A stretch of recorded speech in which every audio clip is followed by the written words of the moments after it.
At exactly 6:47 hours, November 14th, 1944, Commander Marcus Brennan was 3 seconds away from blacking out. His F4U Corsair hung inverted at 8,800 feet above Leyte Gulf. The engines screamed. The entire aircraft shuddered as he slammed the stick forward into a maneuver no pilot's handbook ever recommended, no instructor ever taught, no sane man ever attempted in combat. Negative G-forces yanked him upward against his harness straps. Blood rushed to his head. His vision tunneled red at the edges. Below him or above him now, the world inverted, the Philippine Sea spun in a sickening arc of blue and white. 2 enemy fighters had bracketed him perfectly. One high, one low. A scissor trap. Textbook. They thought they had him. The wind screamed through the canopy seal. His fuel pressure gauge flickered, oil temperature spiking into zones the needle wasn't designed to measure. The Pratt & Whitney R2800 double wasp engine roared like a wounded animal as gravity worked against every mechanical system designed to keep him airborne. Fuel starvation, hydraulic strain, structural stress beyond rated limits. He didn't know it yet, but in the next 90 seconds, he would either become the first naval aviator to survive a combat negative G-split S at terminal velocity, or he would auger straight into the ocean at 400 miles per hour. The enemy pilots were already rolling in for the kill shot. No one expected him to survive, not his wingman who'd lost visual contact 30 seconds ago, not the destroyer crews watching from 8 miles out, not even Brennan himself, but 36 kills don't come from playing it safe. And Marcus Brennan had learned something in the cold hangar of his father's repair shop in Duluth, Minnesota, that no flight school ever taught. He'd learned that when an engine quits, when hydraulics fail, when every system designed to keep you alive stops working, gravity becomes the only power you have left. You just have to know how to use it. This is the story of how a mechanic's son rewrote fighter tactics. How understanding machines better than the engineers who built them could mean the difference between death and legend. How 36 kills became 43. How one impossible decision on November 14th, 1944 would save thousands of lives over the next 50 years. But it starts 26 years earlier, in the bitter cold of northern Minnesota, where a boy learned to listen to engines the way other children learned to read. Winter came early to Duluth in 1938. By October, ice had already formed along the western shore of Lake Superior. The wind off the water cut through wool coats and canvas work jackets like they were paper, the kind of cold that made your teeth ache. That turned engine oil thick as molasses, that killed careless men who didn't respect it. Marcus Brennan was 22 years old, the first time he truly understood what his father had been trying to teach him. Thomas Brennan's aircraft repair shop sat on the eastern edge of Duluth Municipal Airport. Single hangar corrugated steel walls, concrete floor stained black with decades of oil and hydraulic fluid. The building leaked when it rained. The heating stove in the corner barely kept the interior above freezing in January, but it was theirs. Thomas had built this business from nothing. Started with a tool chest and a reputation for being able to fix anything that flew. Barnstormers brought him their crashed Jennies. Crop dusters limped in with seized radials. Rich men from Minneapolis flew up in their Beechcraft stagger wings, trusting Thomas to keep their expensive toys airborne. He never advertised, never had to. Word spread. If Thomas Brennan couldn't fix it, it couldn't be fixed. Marcus had grown up in this hangar, literally. His first memories were the smell of aviation fuel mixed with Minnesota winter air, the taste of metal and grease, the sound of wrenches on steel, his father's quiet cursing when a bolt wouldn't budge, the sudden roar when an engine finally caught and held. Other boys played baseball. Marcus rebuilt carburetors. Other boys chased girls at the soda fountain downtown. Marcus learned the difference between a fouled spark plug and a cracked piston ring by sound alone. His hands were never clean. Grease embedded itself under his fingernails from the time he was 6 years old. His clothes always smelled like avgas and oil, no matter how many times his mother washed them. The other kids at school noticed, made comments, kept their distance. Marcus didn't care. He had engines. Thomas was a hard man, not cruel, not violent. Just hard the way men who'd survived the Great War and the Depression were hard. Granite carved into human shape. He didn't waste words, didn't offer praise freely, didn't tolerate mistakes, but he taught. An engine talks to you, boy. Thomas said one afternoon in November 1938. They were working on a Stearman biplane, a trainer that had thrown a rod somewhere over Brainerd and limped into Duluth trailing smoke. "You just got to learn its language." Marcus was underneath the cowling hands, black with carbon, pulling the damaged cylinder. 22 years old, but still boy to his father. Still learning, always learning. "Listen," Thomas continued. He tapped a wrench against the exposed crankcase. A dull thunk, then against the cylinder head, a higher ping. "Hear that? Different metals, different sounds. You learn what healthy sounds like, you'll know sick when you hear it." Marcus listened, really listened, not just with his ears, with his whole body. Feeling the vibrations through his hands, the way frequency changed with different materials, the way a loose bolt rattled different from a worn bearing. Thomas handed him a screwdriver. "Check the push rods." Marcus worked methodically, testing each rod for play, checking valve clearances. His father watched in silence, evaluating, always evaluating. "This one," Marcus said, pointing to the number 3 cylinder. "Valve's not seating clean. Hear that tick when I rotate it? Carbon buildup or a bent stem." Thomas grunted, not quite approval, not quite satisfaction, but acknowledgement, the closest thing to praise he ever gave. They worked together in the cold hangar until dark, until Marcus's fingers were too numb to hold tools properly, until the Stearman's new cylinder was installed and torqued to specification, until the engine turned over smooth and clean, no ticks, no rattles, no hesitation. That evening, after they'd cleaned up and locked the hangar, Thomas did something unusual. He stopped by the workbench instead of heading straight to the truck, pulled out a pocket watch, old, brass case, tarnished green, chain worn thin. "This was your grandfather's," Thomas said. Marcus had never heard his father mention his own father, not once in 22 years. He wanted to fly. Thomas continued, turning the watch over in his oil-stained hands.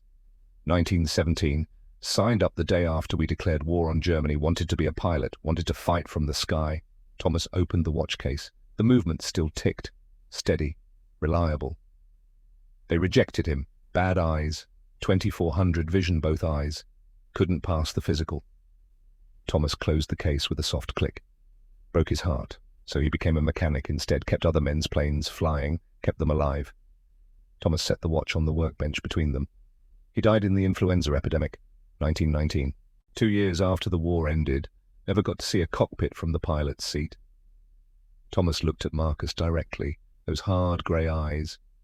"He gave me this watch the week before he died, told me, 'Mechanics keep pilots alive, remember that.'" Marcus didn't know what to say. His father had never spoken like this, never revealed anything about the past, never shown emotion. "I'm telling you this," Thomas said, "because I see how you look at those planes, same way he did, same way I did before I learned better." Marcus felt something tighten in his chest. "Pilots die, Marcus. They die young and they die stupid, and they die in machines that mechanics built. Mechanics survive, mechanics come home, mechanics have families and grow old and leave something behind, besides a telegram and a folded flag." Thomas picked up the watch, held it out. "You got his blood," he said quietly.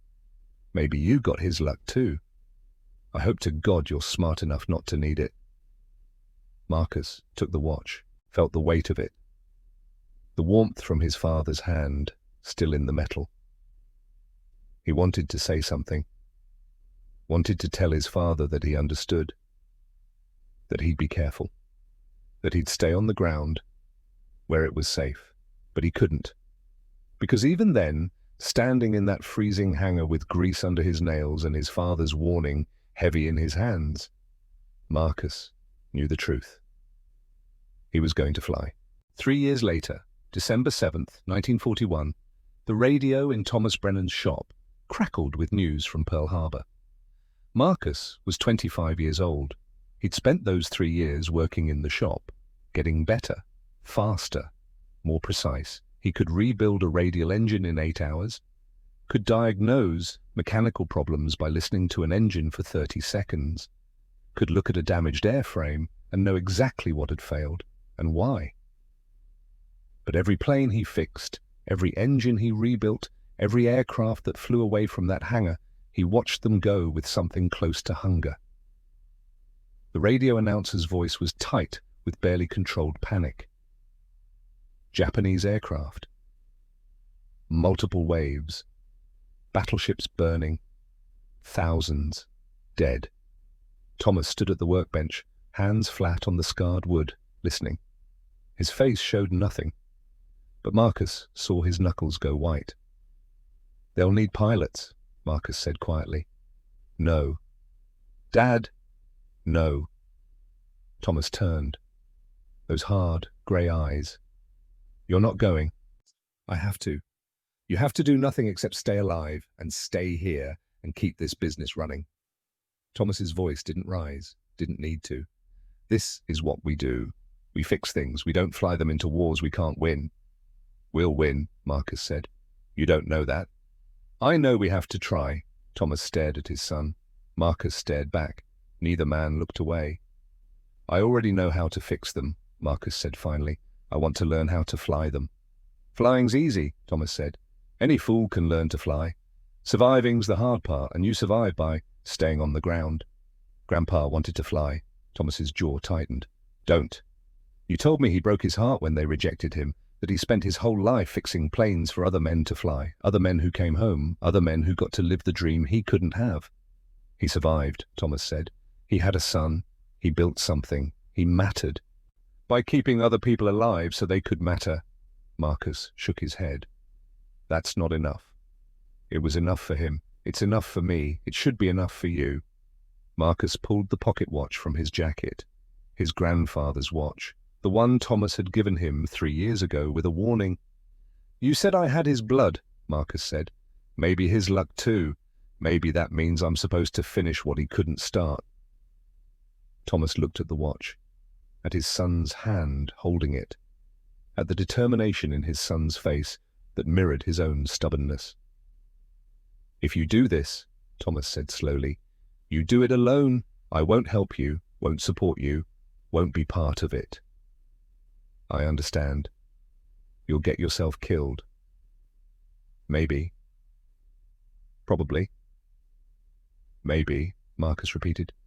"But I'd rather die trying to matter than survive by watching other people live." Thomas turned away, walked to the hangar door, opened it. December wind howled in carrying snow and ice and the promise of a Minnesota winter that would freeze a man solid if he wasn't careful. "Get out," Thomas said without turning around. Marcus grabbed his coat, walked toward the door, stopped next to his father. "I love you," Marcus said. Thomas said nothing, just stood there staring out into the snow. Marcus left, enlisted the next morning, Navy Aviation, Pensacola, Florida for training. As far from the frozen north as a man could get and still be in America. He didn't go back to the shop, didn't say goodbye properly, just left. And Thomas let him go. Naval Air Station, Pensacola, March 1942. They called it the Cradle of Naval Aviation. Beautiful name for a place that killed men with regularity. The flight instructors had a saying, "Naval aviation has 3 rules. Stay off the ground, stay out of the water, don't trust either one to save you."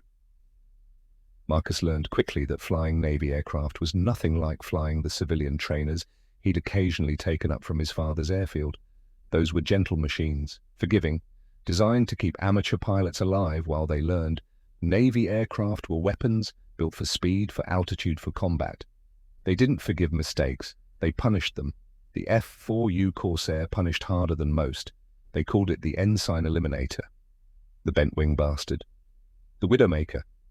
Pilots whispered the statistics in the barracks after dark. 40% training accident rate. More men killed learning to fly it than killed by enemy action in the first year of deployment. The problem was simple.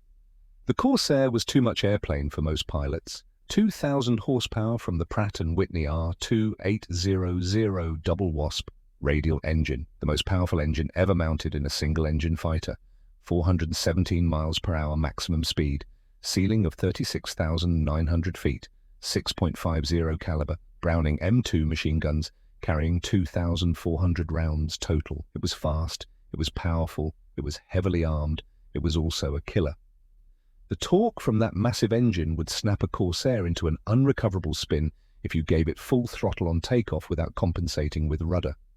The long nose blocked forward visibility during landing approaches. The stall characteristics were vicious, no warning buffet, just an instant snap roll that would put you inverted and diving if you pulled too hard in a turn. And the landing gear, dear God, the landing gear. Narrow track, bouncy oleo struts, a tendency to porpoise on touchdown that could turn into a series of bounces that got progressively worse until the gear collapsed or the prop struck the deck and the whole aircraft cartwheeled into a fireball. Marcus watched 3 men die in Corsairs during his first month at Pensacola. The instructors gathered the surviving trainees afterward, made them watch the crash investigations, made them understand exactly what mistakes had killed their classmates. Learn from their deaths, the chief instructor said, standing next to the twisted wreckage of what had been a Corsair and a 23-year-old kid from Ohio. Or join them.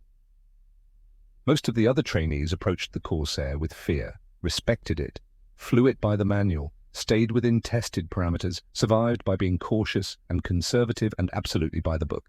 Marcus was different. He approached the Corsair like he approached every engine his father had ever put in front of him, with curiosity, with methodical analysis, with an absolute need to understand not just how it worked, but why.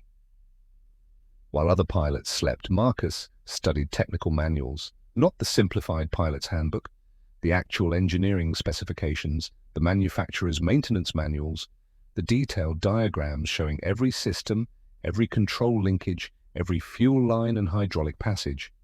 He borrowed tools from the maintenance crews, spent his free time in the hangars watching mechanics work, asking questions, understanding how each component functioned, where the weaknesses were, what the tolerances meant. The other pilots thought he was crazy. The maintenance chiefs loved him. Most pilots don't know a carburetor from a crankshaft, one grizzled Navy mechanic told him. They just know throttle forward makes it go fast. You actually give a damn about the machinery. That's rare. I grew up in a repair shop, Marcus said, hands deep in an engine compartment tracing fuel lines. My father taught me that if you don't understand how something works, you can't trust it to work when you need it. Your father a pilot, mechanic, civilian aircraft? The chief grunted approval. Smart man, mechanics live longer than pilots.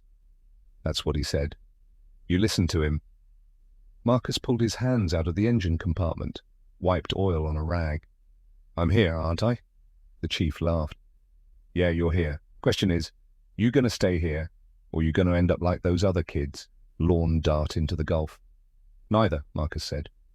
I'm going to understand this machine better than the people who built it, and then I'm going to fly it exactly as far as it can go. Not 1 inch further, not 1 inch short. And that's exactly what he did. Marcus's first solo flight in a Corsair was scheduled for April the 15th, 1942. The morning was clear. Visibility unlimited, winds calm, perfect conditions, the kind of day that made flying seem easy. His instructor, Lieutenant Commander Harding, was a veteran of the early Pacific fighting, 34 years old, grey already showing at his temples, eyes that had seen men die and had accepted it as the cost of war. You ready, Brennan? Harding asked. Yes, sir. Confident? Yes, sir. Good. Confidence is important. Harding handed him the flight plan. But if your confidence outweighs your understanding of this aircraft, you'll be dead in 30 minutes. You understand that? I understand, sir. Do you? Harding looked at him directly. Because I've seen confident pilots, I've seen skilled pilots, I've seen brave pilots, and I've buried most of them. The ones who survive aren't the confident ones. They're the ones who understand the machine they're flying well enough to know exactly where the line is between possible and suicidal. Marcus met his instructor's eyes. I know where the line is, sir. Prove it. The pre-flight check took Marcus 15 minutes. He didn't rush, didn't skip steps. Checked every control surface, every fluid level, every connection, twice. The other pilots, waiting their turn, watched him with barely concealed impatience. They wanted to get in the air, wanted to fly, wanted to prove themselves. Marcus just wanted to survive. He climbed into the cockpit, strapped in, 5-point harness tight across the shoulders and chest, helmet secure, goggles ready, hand on the canopy rail ready to pull it closed. Took one breath, then another. Slow and controlled, his right hand rested on the throttle. The controls felt familiar now. After weeks of ground training and dual flights with an instructor in the back seat, he knew where everything was without looking. But knowing and understanding were different things. The R2800 engine sat in front of him like a sleeping giant. 18 cylinders arranged in 2 rows of 9, 2,000 horsepower waiting to be unleashed, 4 tons of metal and fuel and ammunition that would either fly or fall, depending entirely on whether Marcus understood it well enough to control it. He ran through the start sequence, methodical, precise, each step exactly as practiced. Fuel mixture rich, propeller full increase, throttle cracked open 1 inch, magnetos both, master on. His thumb found the starter switch. The engine coughed. The massive 4-bladed propeller jerked, turned, caught. The R2800 roared to life. The sound was physical, a deep thrumming bass that vibrated through the airframe and into Marcus's chest. He could feel it in his teeth, in his bones. The raw power of 2,000 horses straining against the brakes. Oil pressure rising, 60 pounds. Good. Coolant temperature climbing, normal. Manifold pressure steady at 28 inches. RPM 1000. Stable. Marcus keyed the radio. Tower, this is Corsair 27. Request taxi for solo flight. Corsair 27, you are clear to taxi. Runway 09. Winds calm. Marcus released the parking brake. Added a touch of throttle. The Corsair lurched forward. Taxiing a Corsair was an exercise in blind faith. The long nose blocked all forward visibility. You had to S-turn back and forth just to see where you were going. Had to trust your peripheral vision. Had to feel the aircraft through the rudder pedals and the way the tail wanted to swing with each turn. Marcus S-turned his way to the runway. Other aircraft were scattered around the field. Dauntless dive bombers, Wildcat fighters, Avenger torpedo planes. All of them training platforms for pilots who would soon ship out to the Pacific. How many of them would come back? Marcus pushed the thought away. Focused on the aircraft, on the controls, on staying alive for the next hour. He rolled onto the runway, lined up on the center line, ran through the final checks, controls free and full movement. Trim set for takeoff, mixture rich, prop full forward, flaps up. His heart was pounding, hands steady, but his heart racing. This was it. This was the moment. Solo. No instructor in the back to correct his mistakes, no safety net, just him and the machine and the fundamental laws of physics that would either keep him airborne or smash him into the ground. He thought about his father, about Thomas, standing in that cold hangar, handing him a pocket watch and a warning. Pilots die. Maybe, but not today. Marcus pushed the throttle forward. The R2800 answered with a scream of power. The propeller clawed at the air. The entire aircraft strained forward against the brakes like a barely contained explosion. Manifold pressure climbed. 30 inches, 35, 40. The engine's roar drowned out everything else. The world narrowed to vibration and noise and barely controlled chaos. Marcus released the brakes. The Corsair leapt forward. Acceleration slammed him back into the seat. The runway blurred. White lines flashed past faster and faster. The tail came up forward, visibility improving slightly. The Corsair wanted to pull left torque from that massive propeller trying to roll the aircraft. Marcus pushed right rudder. Hard. Compensating. Fighting the tendency. 40 knots. 50. 60. The controls started to respond. Ailerons getting bite. Rudder effective. The aircraft transitioning from ground vehicle to flying machine. 70 knots. 80. The Corsair felt light on its wheels, bouncing slightly. Ready? 90 knots. Marcus pulled back on the stick. Gentle pressure. Smooth and progressive. The Corsair lifted off the runway. For one perfect second, Marcus hung in that transition between earth and sky. Wheels still spinning, wings taking the weight, the ground falling away. Then he was flying. The Corsair climbed like an angry god. 2,000 horsepower pulling him vertical. The airspeed needle unwinding. 100 knots. 120. 150. Marcus raised the landing gear. The wheels tucked into the inverted gull wings with solid thunks. Cleaned up the aircraft. Reduced drag. The climb rate increased. He leveled off at 5,000 feet. Throttled back to cruise power. 24 inches manifold pressure. 1,800 RPM. The engine note dropped from a scream to a steady rumble. The Gulf of Mexico spread out below him, blue water to the horizon. The Florida coastline, a thin line of white sand and green palms. Other aircraft scattered across the sky like insects. Marcus allowed himself one moment to just feel it. The freedom, the power, the absolute rightness of being here in this moment in this machine. Then he went to work. He flew the prescribed training route. Standard maneuvers, climbs, descents, turns, getting the feel of the aircraft, understanding how it responded, where the controls went heavy, where they went light, how much force was required for each input. Everything was perfect. Textbook. Exactly as practiced. Then at 8,000 feet, the engine coughed. Not a dramatic failure, not a catastrophic event, just a single hiccup in the otherwise steady roar. Most pilots might not have noticed, or if they noticed, might have dismissed it. Engines cough sometimes, bit of rough air in the carburetor, nothing to worry about. But Marcus had grown up listening to engines, his father's voice in his head. An engine talks to you, boy. He looked at the instrument panel. Oil pressure good, coolant temperature normal, manifold pressure steady, RPM constant. All the gauges said everything was fine. But the engine had coughed. Marcus felt it more than heard it. A vibration that wasn't quite right. A frequency that didn't match the steady rhythm of 18 pistons firing in sequence. Something was wrong. He throttled back slightly. The engine smoothed out. The vibration disappeared. He waited 30 seconds, then added power again. Back up to cruise. The cough returned. Subtle. Brief. But there. Marcus's mind raced through possibilities. Fuel delivery problem, air in the line, vapor lock from climbing too fast, carburetor icing even though the temperature was too warm. He checked the fuel mixture. Rich, correct. He checked the carburetor heat. Off. Correct for current conditions. He checked the fuel selector. Main tank. Pressure good. Everything by the book. Said the engine was fine. But it wasn't. Marcus made a decision that would save his life 100 times in the years to come. He trusted what he felt over what the instrument said. He pulled the nose up.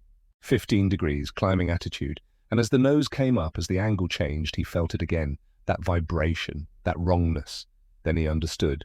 Air bubble in the fuel line, just enough to create a temporary interruption when the aircraft was in certain attitudes. Nose high, gravity pulling fuel away from the pickup point in the tank, just enough suction to pull the bubble through the line to the carburetor. One brief moment of fuel starvation, one cough. Then normal flow resumed. The gauges couldn't detect it. The systems were designed, assuming consistent fuel flow under all conditions.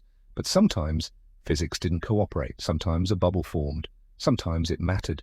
The training manual said this couldn't happen in a Corsair. The fuel system was designed to prevent it. But Marcus felt it happening anyway. He needed to clear the air bubble, needed to force it through the system or collapse it or get it out of the fuel line before it got worse.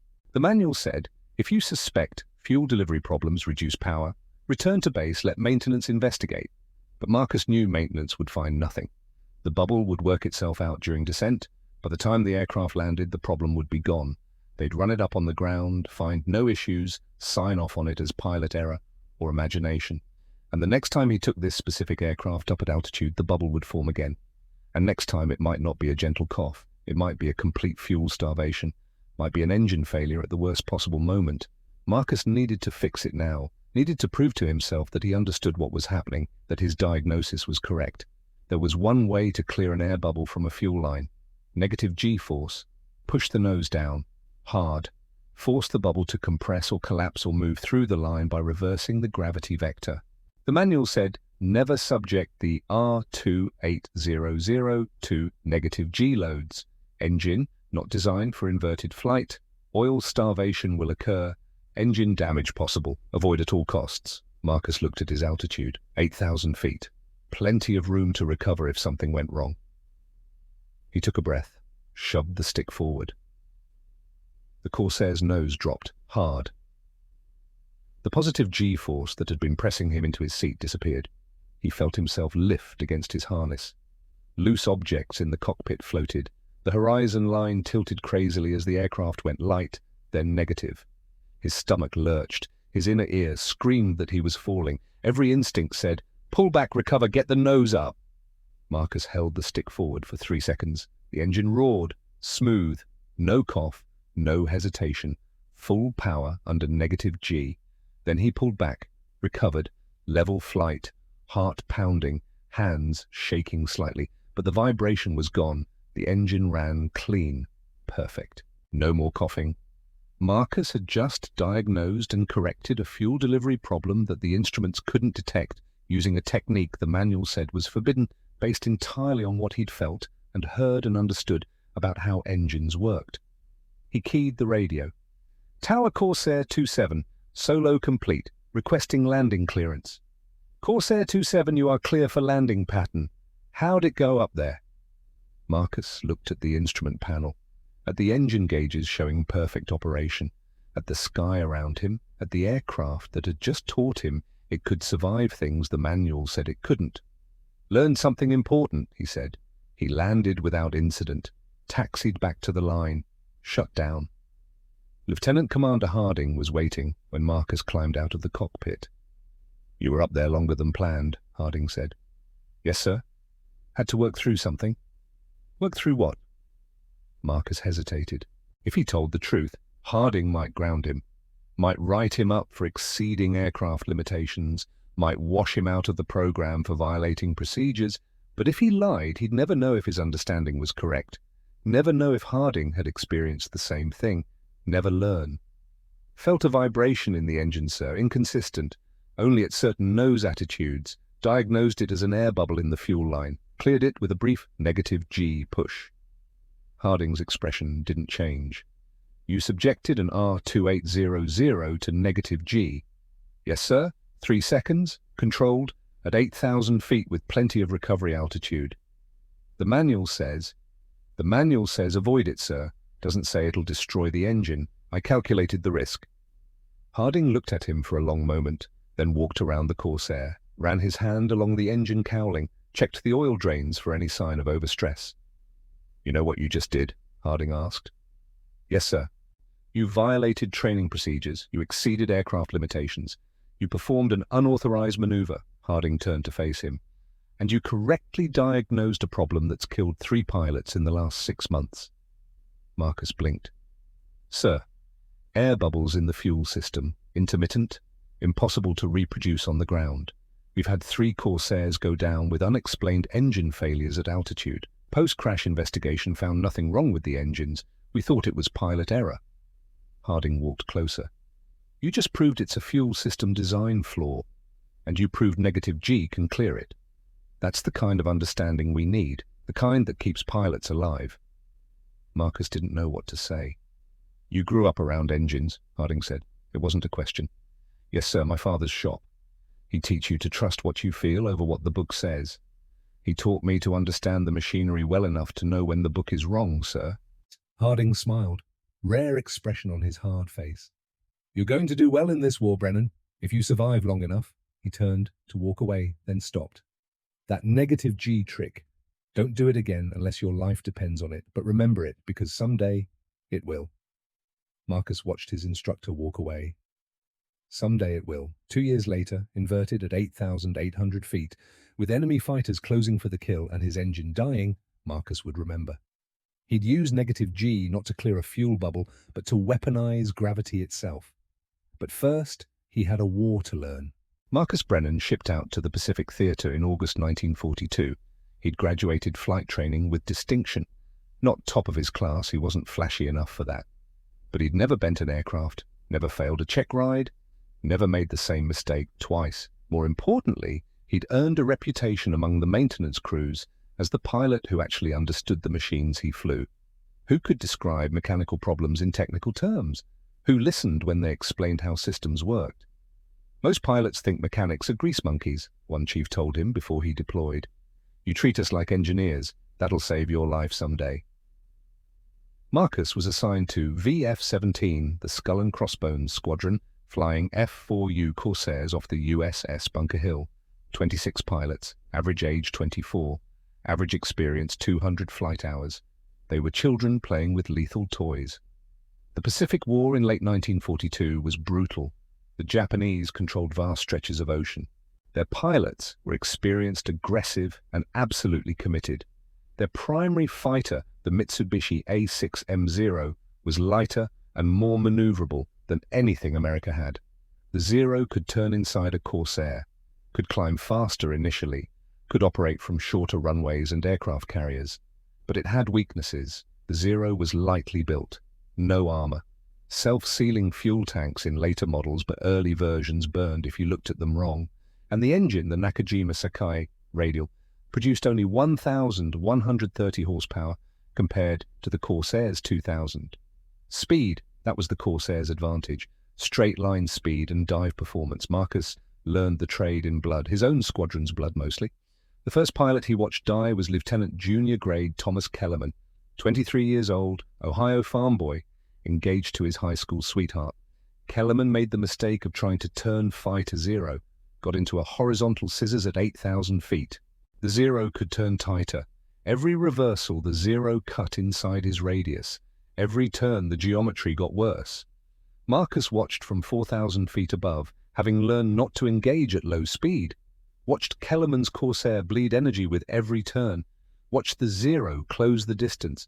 Watched the streams of tracer fire walk across Kellerman's wing route. The Corsair's fuel tank exploded. Orange fireball at 8,000 feet. Pieces of aircraft tumbling. No parachute. Marcus keyed his radio to call it in. Nothing came out. His throat was closed. That night in the ready room, the squadron commander addressed the survivors. Kellerman forgot the first rule of Corsair fighting, the commander said. Never turn with a Zero. Never try to outmaneuver them. We're faster. We're tougher. We hit harder. But they turn better. You get into a turning fight, you die. Period. Marcus raised his hand. Sir, if we can't turn with them, how do we fight them? You boom and zoom, Brennan. You dive on them from altitude. Use your speed. Make one pass. If you hit them, they die. If you miss, you extend away using your speed advantage. Climb back to altitude. Set up another run. Never slow down. Never get into their fight. What if they force us into a turning engagement, sir?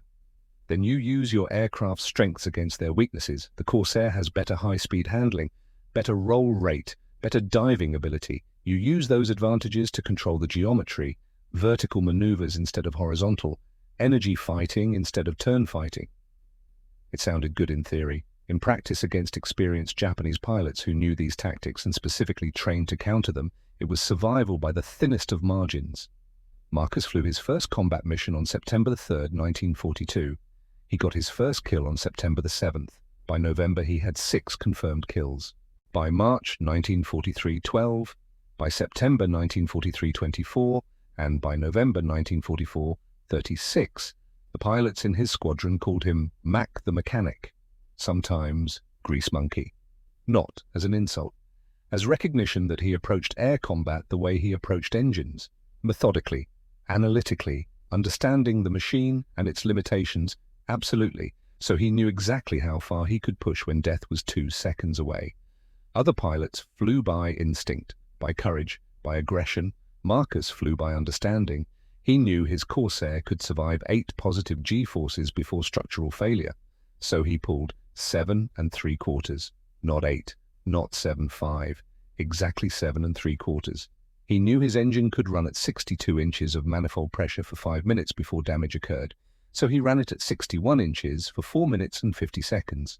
He knew his ammunition load gave him approximately 23 seconds of firing time if he held the trigger down continuously, so he fired in 3-second bursts, made every round count, and he listened, always listened, to the engine note, to the airflow over the wings, to the way the controls felt in his hands. When other pilots heard an engine running rough, they worried. When Marcus heard an engine running rough, he diagnosed it. Fouled plug, number 3 cylinder, slight oil leak from the number 7 pushrod tube, carbon buildup reducing compression on number 12. He'd land, tell the maintenance crew exactly what was wrong, and they'd find he was right every single time. "How do you know that?" a mechanic asked him once. "Because I listen," Marcus said simply. 36 kills, 36 enemy aircraft destroyed, 36 pilots who went into the ocean or the jungle and never came home.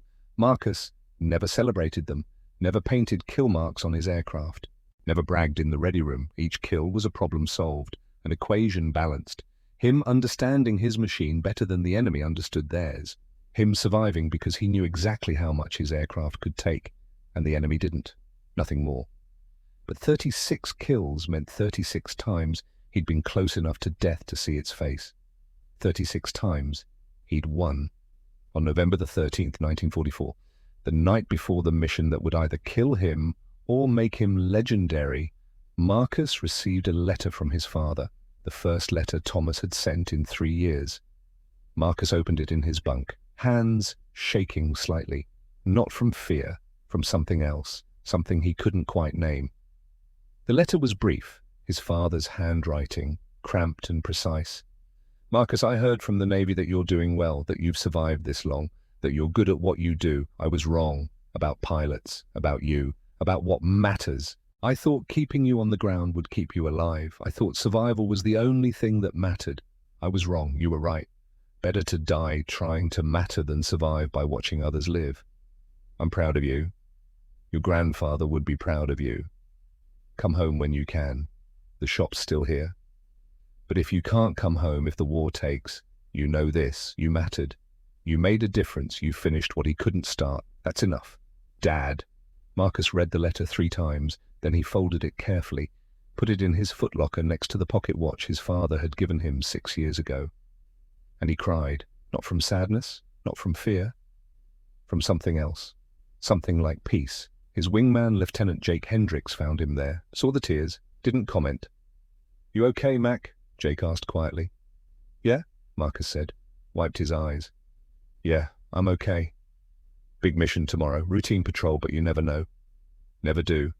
Jake sat on the edge of the bunk, 26 years old, Georgia boy, talked too much, flew too aggressively, but loyal, good man, good pilot. Mac, can I ask you something? Sure. How do you do it? How do you stay so calm up there? I've seen you in fights that should have killed you. You never panic, never rush, never make mistakes. How? Marcus thought about his answer, about his father's shop, about listening to engines, about understanding machines. I know what my aircraft can do, he said finally. I know what it can't do, and I know exactly where the line is between them, that's all. Just understanding the machine well enough to use every bit of performance it has without exceeding its limits.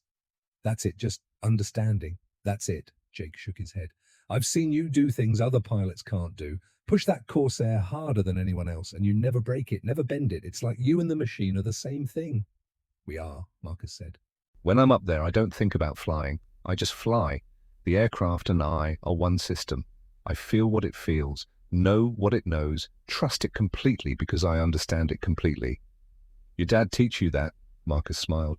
Yeah, he did. Took me a long time to understand it, but yeah, he taught me everything that matters. They sat in silence for a moment. Jake, Marcus said quietly, if something happens to me tomorrow, don't. If something happens, I want you to know you're a good pilot, you'll make it home, you'll marry that girl you talk about, you'll have kids, you'll live a long life. Mac, promise me, if I don't make it back, you go to my wedding in my place. Tell her I said hello. Jake looked at him strangely. You mean I should go to my wedding? Yeah, that's what I said. Mac, you're scaring me, Marcus laughed. Don't be scared. Just promise. I promise, but you're coming back. Both of us are. Yeah, Marcus said. Both of us. But the next morning, when they launched at 06:45 hours on what was supposed to be a routine combat air patrol, Marcus felt something different in the air. Something that tasted like endings or beginnings, he couldn't tell which. November 14th, 1944, 06:45 hours. 4 Corsairs launched from the USS Intrepid in perfect formation. The carrier's deck crew watched them go silhouettes against the dawn sky, engines roaring defiance at the morning quiet. Marcus Brennan was Viper lead. Jake Hendricks flew as Viper 3, his wingman. 2 other pilots, Lieutenant Morrison and Ensign Patterson, completed the flight.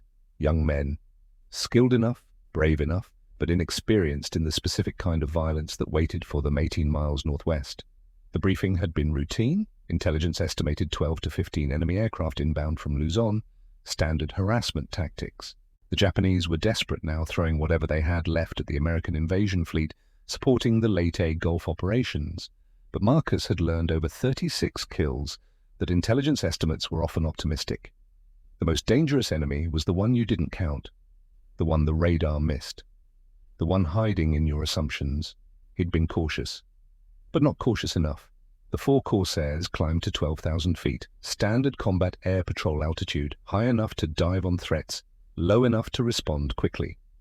The morning sun climbed behind them, painting the Philippine Sea in shades of gold and amber. Marcus ran through his checks with the methodical precision his father had drilled into him. Every switch, every gauge, every system. Fuel state. Full internal tanks, 237 gallons, plus 2 external drop tanks, 154 gallons each. Total 545 gallons. Consumption at current power, 68 gallons per hour. Endurance 8 hours if he never went to combat power. 2 hours, 15 minutes realistic. Current time 06:52 hours. Bingo fuel to reach carrier 08:57 hours. Maximum mission time 2 hours 5 minutes from now. He filed the numbers away, updated them constantly. Fuel was life. Run out and the ocean became your only option. Oil pressure 64 pounds, 2 pounds higher than spec but within tolerance. Coolant temperature 190 degrees Fahrenheit. Normal. The R2-800 engine rumbled with the deep, steady note of 18 cylinders firing in perfect sequence. Almost perfect. There. A slight roughness, not visible on the tachometer, not registering on any gauge. But Marcus felt it through the control stick, a vibration at a frequency that didn't belong, like a guitar string tuned a quarter tone flat. He'd noticed a small hydraulic leak during pre-flight, a few drops of fluid on the hangar deck near the port landing gear actuator. The maintenance chief had inspected it, pronounced it acceptable, signed the aircraft off as flight-worthy. Marcus had accepted that assessment.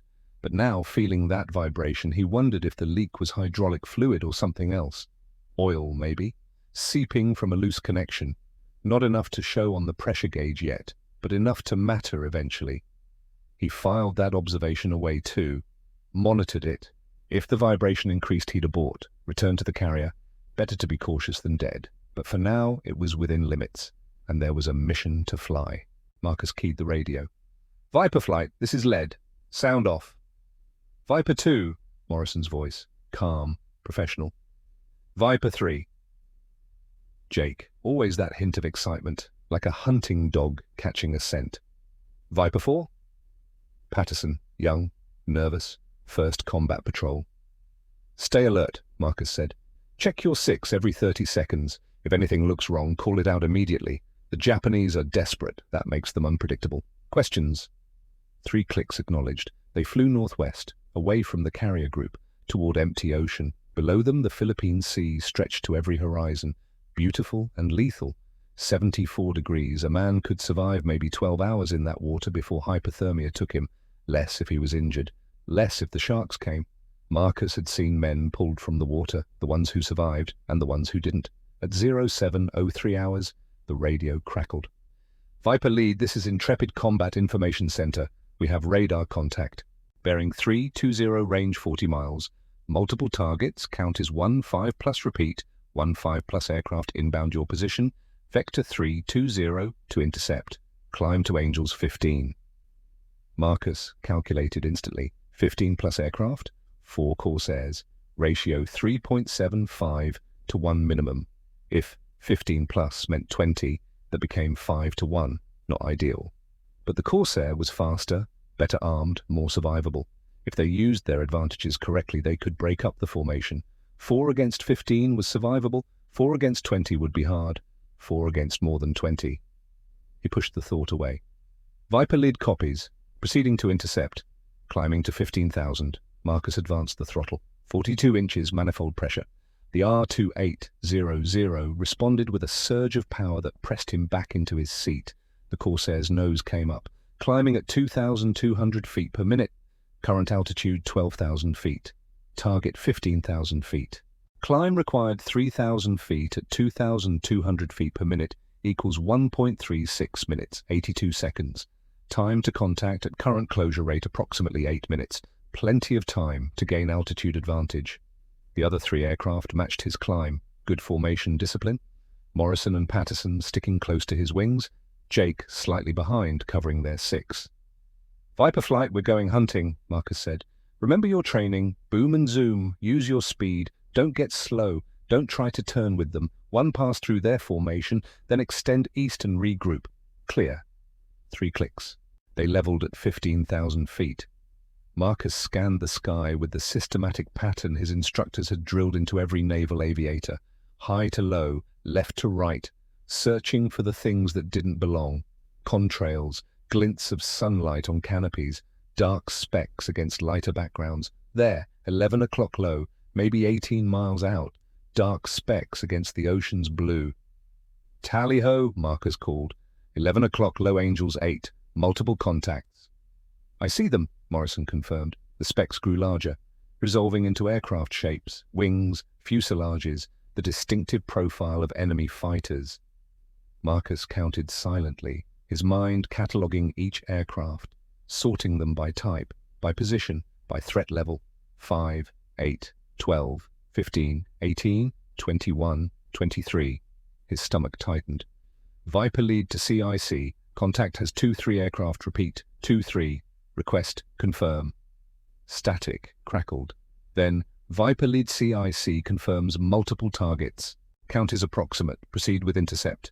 Additional fighters launching to support." 23 aircraft, 4 Corsairs, ratio now 5.7, 5-1. Support launching, but would take, he calculated quickly, minimum 12 minutes to reach this position. The initial engagement would be over by then, 4 versus 23 for the first 10 minutes, then support arrives. If they survived that long, Marcus assessed the formation below. Mixed types, zeros, he counted at least 14. Older, Nakajima 43 Oscars, maybe 6. And 2 larger aircraft that had to be torpedo bombers, G4M Bettys probably, each carrying an aerial torpedo meant for an American carrier.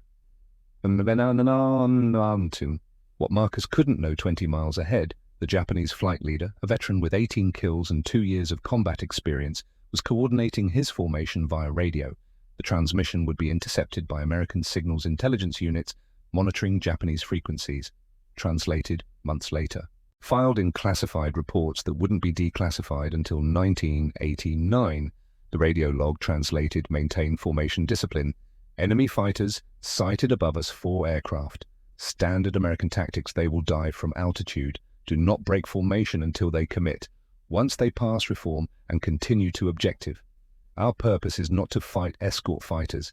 Our purpose is to reach the carriers. Remember this. Smart, professional, focused on the mission rather than engaging in a dogfight they'd likely lose.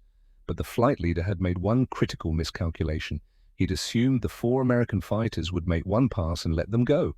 Standard doctrine, conserve ammunition, protect your wingman, don't get drawn into extended engagements. He'd never encountered Marcus Brennan before. Marcus pushed the nose down, diving, building speed. The other 3 Corsairs followed in a loose string formation, 4 arrows descending from 15,000 feet. The enemy aircraft grew larger. Marcus could see details now, the inverted gull wings of Zeros, the inline profile of Oscars, the twin-engine bulk of the Betty bombers, and one aircraft, a Zero, trailing white smoke from its engine cowling, falling behind the formation, damaged, struggling. Easy kill. Marcus lined up the gun sight, started to select it as his target, then stopped. Something was wrong. The propeller. Even at this distance, even through the smoke trail, Marcus could see the spinning disc, the blur of the 4-bladed prop. And the rotation rate didn't match. A damaged engine produced less power. The propeller would spin slower. You'd see individual blades at lower RPM. But this aircraft's prop was spinning fast, maybe 2,400 RPM. Full power, not the laboring rotation of a dying engine. The smoke was real, but the damage wasn't. Decoy, lure, trap. Someone down there was smart, professional, using the oldest trick in aerial combat, present an easy target. Draw the aggressive fighter down, let the rest of the formation collapse on him from above and behind. Viper flight, the smoking aircraft at their 6 o'clock is bait, Marcus called. Do not engage, ignore it. We're going through the center of their formation. Fast pass. Don't get drawn into pursuit. Morrison keyed his mic. How do you know it's bait lead? Propellers spinning too fast for a damaged engine. Full power. They're trying to draw us down. A pause. Then Morrison's voice respect. Evident. Copy lead. Good eye. Not good eye, good father. Who taught him 20 years ago that machines tell you the truth, if you know how to read them. A damaged engine couldn't hide its damage from someone who understood what healthy looked like. Range to target 1,800 yards. Closing speed. Combined 580 knots equals 975 feet per second. Time to firing range 1,000 yards, 8.2 seconds. Marcus counted down mentally. Adjusted his dive angle, compensated for the target's movement. 1,500 yards, 1,000 yards, now. His thumb pressed the firing button. All 6 guns opened up simultaneously. The Corsair shuddered with recoil. 60 rounds per second per gun, 360 rounds per second total. Tracer rounds every 5th round. Phosphorus painted bright orange lines through the sky. The smell of cordite flooded the cockpit instantly. Acrid, chemical, mixed with the hot metal scent of gun barrels heating to 600 degrees. The sound was physical, not just heard, but felt through the airframe, a hammering vibration that rattled his teeth. Marcus selected the rightmost 0 in the formation, held the trigger for exactly 2.3 seconds. His rounds converged at 1,000 feet, the point where all 6 streams of fire met in a cone approximately 8 feet in diameter. The 0 flew into that cone. Marcus saw the impacts, 50 caliber rounds traveling at 2,900 feet per second, each one carrying 13,000 foot-pounds of energy, enough to punch through aluminum skin like tissue paper, enough to shred hydraulic lines, sever control cables, ignite fuel tanks. The 0's port wing separated at the root, not gradually, instantly, one moment intact, next moment gone. Catastrophic structural failure. The wing tumbled away, the fuselage snap-rolled, violently, uncontrollably, shedding pieces. The pilot, Marcus, caught a glimpse of him through the canopy, didn't even have time to reach for the canopy release. No parachute, no bailout, just impact with the ocean at 300 miles per hour. Kill number 37. Marcus didn't watch it fall. Already pulling up, climbing, extending away, using the speed from his dive to separate from the enemy formation. Ammunition expended 138 rounds, 2.3 seconds times 60 rounds per second per gun. Remaining 262 rounds. Fuel consumption during dive and combat power, approximately 4.2 gallons. Remaining fuel, 538 gallons. Time 07, 12 hours. Still well within parameters. Behind him, Jake's guns hammered. A shorter burst. 1.8 seconds. Another 0 staggered, trailing smoke thick and black falling away from formation. The enemy formation scattered. Discipline breaking down. Aircraft peeling off in every direction. Some diving, some climbing, some turning hard to engage the Corsairs. Exactly what Marcus wanted. A scattered enemy was a vulnerable enemy. Break their cohesion. Force individual fights instead of coordinated tactics. Viper flight extend east, Marcus called. Don't engage. Regroup at Angels 12. 3 Corsairs followed him, climbing away from the fight, using superior speed to open range. But the Bait 0, the one trailing fake smoke, didn't run. It rolled inverted and pulled hard, coming around in a split S that positioned it behind Marcus's formation. Aggressive, confident. Declassified Japanese tactical documents recovered in 1946 revealed a specific doctrine for dealing with American boom and zoom tactics. Translation excerpt. When American fighters dive through formation, majority will extend away using superior speed. However, if one aircraft can be isolated and engaged during their climb, others must choose, continue retreat to safety or return to assist wingman. Either choice creates tactical opportunity. Isolated aircraft can be destroyed by multiple attackers. Returning aircraft sacrifice altitude advantage and become vulnerable during reversal. The Bait 0's pilot understood this perfectly. By presenting a tempting target, then turning aggressively when the Americans dove, he'd positioned himself behind their formation during their escape climb. Now Marcus had a choice: keep climbing and let the 0 pursue, or reverse and engage. Marcus checked his mirrors. The 0 was at his 5 o'clock 3,000 yards back, climbing to match his altitude. Not fleeing, hunting. The rest of the enemy formation was scattered below. Some regrouping, some still diving away, some heading back toward Luzon mission aborted. The 2 Betty bombers were turning north, escorted by 4 Zeros. Running. The bombers were the mission, the threat. Marcus should let the pursuing 0 go, should protect the bombers from reaching the carrier group, but that 0's pilot was good. Too good to let roam free, and the bombers were already running. Mission accomplished in that sense. Viper flight, this is lead. I've got 1 persistent on my 6. I'll deal with him. 2 and 4 intercept those bombers heading north. Don't let them reach the fleet. Lead, what about you? Morrison asked. I'll handle this one and catch up. Go. Morrison didn't argue. He and Patterson broke away, diving toward the fleeing bombers.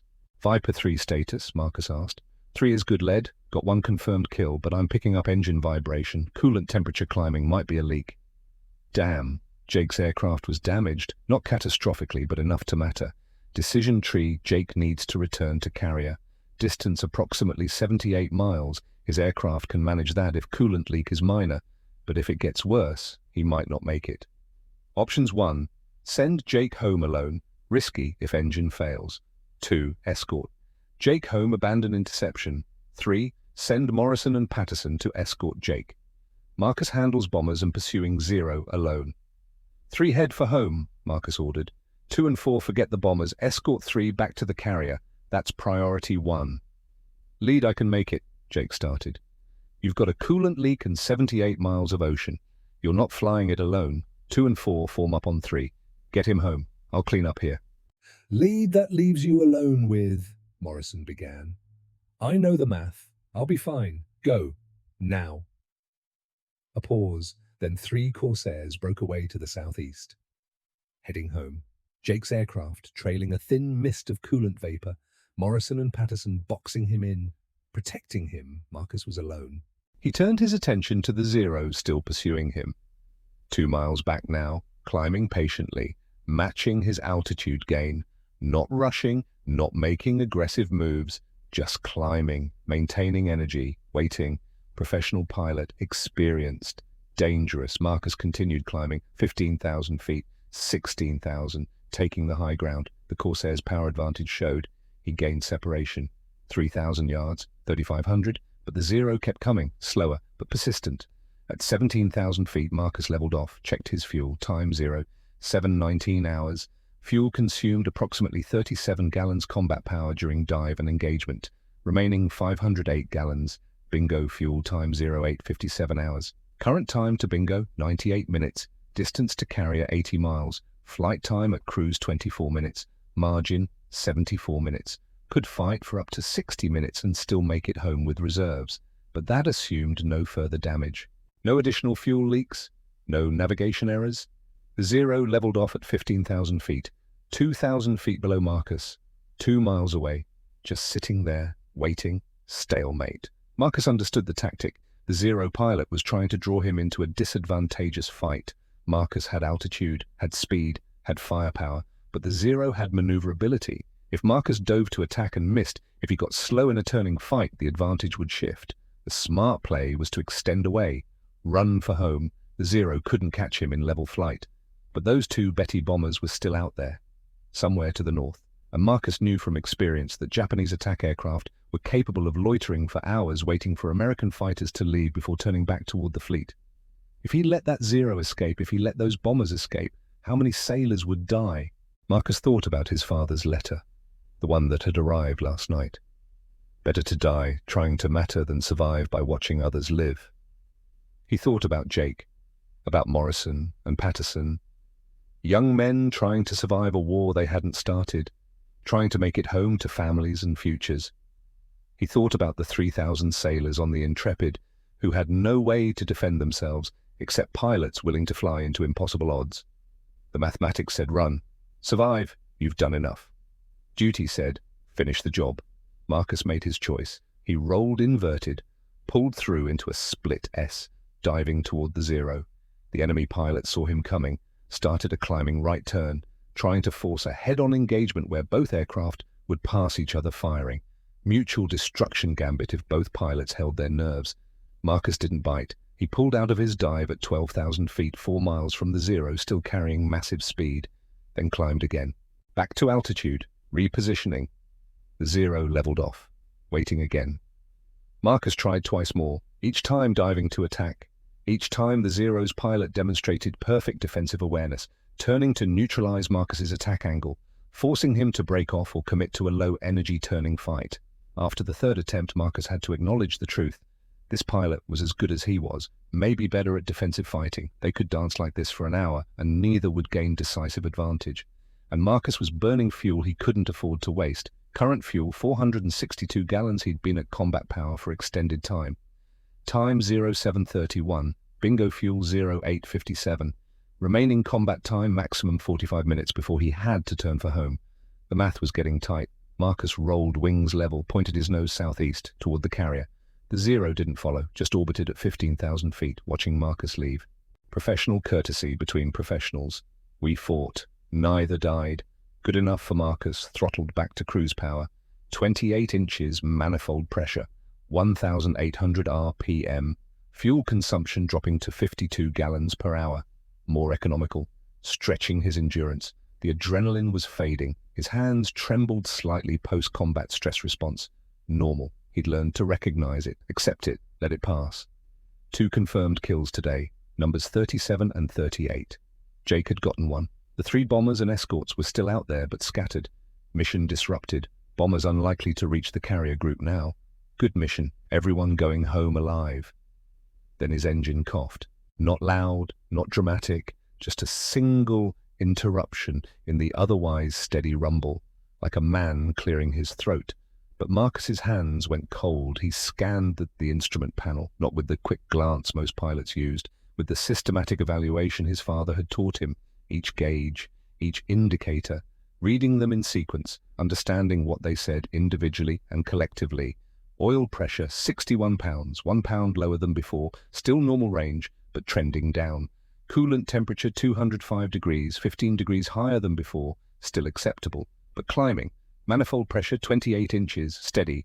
RPM, 1,800, constant. All the gauges said, everything is fine, minor variations, within parameters. Keep flying. But Marcus had learned 6 years ago during his first solo flight to trust what he felt over what the instruments displayed.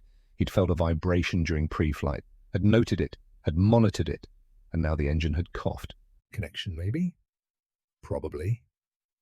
He waited 30 seconds, listening, feeling the aircraft through his hands and seat, the way his father had taught him to feel engines. There. Another cough. Subtle. Brief. A momentary roughness in the steady note of 18 cylinders firing. Something was wrong. His mind raced through diagnostics, the vibration he'd felt earlier, the hydraulic leak he'd noticed during pre-flight. What if it wasn't hydraulic fluid? What if it was oil, seeping from a loose connection or a cracked fitting? Not enough to show dramatic pressure loss yet, but enough to reduce lubrication, enough to create metal-on-metal contact, enough to generate heat. The R2800 engine was a masterpiece of engineering. 18 cylinders arranged in 2 rows of 9, 2,000 horsepower, but it was also unforgiving. Oil pressure was life. The bearings connecting rod bearings, main bearings, camshaft bearings, all depended on constant oil flow. Lose pressure and those bearings would fail, usually within minutes. And when bearings failed in a radial engine, the results were catastrophic. Connecting rods broke, punched through the crankcase, the entire engine seized. Instantly, the propeller stopped. The aircraft became a glider, a very heavy glider with terrible aerodynamic efficiency. Marcus checked the oil pressure gauge again. 58 pounds now, 3 pounds lower than 5 minutes ago. Still technically normal, but the trend was undeniable. Falling, he scanned the engine cowling through the windscreen, looking for visible signs, smoke, leaks, anything. There, a thin, dark streak along the lower cowling, oil, dripping from somewhere inside, caught by the slipstream and painting a line along the aluminum skin. His heart sank. Oil leak. Active. Worsening. The pre-flight inspection had missed it. Or it had been minor then and was getting worse now. Didn't matter. The result was the same. He was losing oil pressure. 68 miles from the carrier, over empty ocean, with an engine that might quit at any moment. Current fuel, 458 gallons. Oil pressure, 56 pounds and dropping. Distance to carrier, 68 miles. At cruise speed, 210 knots, 19.4 minutes flight time. Will oil pressure hold for 20 minutes? Unknown.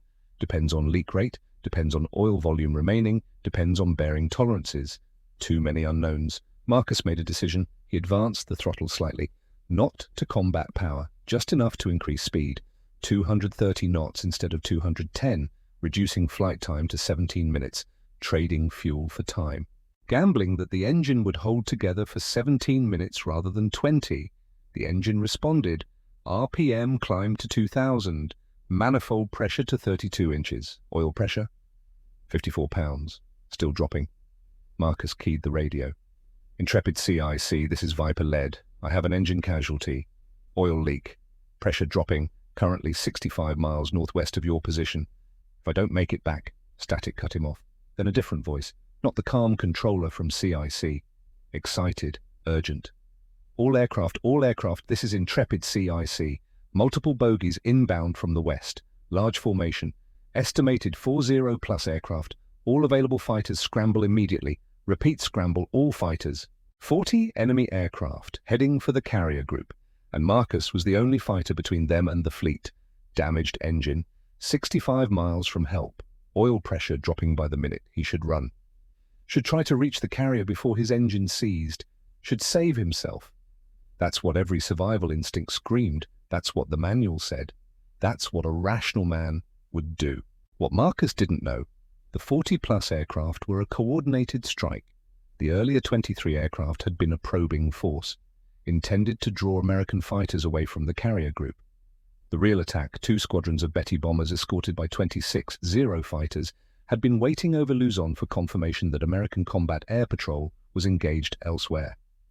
Intelligence reports from captured Japanese documents revealed the plan. Primary force engages American fighters. Once KP drawn away, main strike force proceeds to objective. Estimated time of American fighter engagement, 10 to 15 minutes. Window for bomber approach, 12 minutes minimum, sufficient to reach American carriers and execute coordinated torpedo attack. The plan had worked. Morrison, Patterson, and Jake were escorting Jake's damaged aircraft back to the carrier. Marcus was alone engaged with a persistent Zero far from the fleet. The Combat Air Patrol was scattered, depleted, out of position. The strike package launched.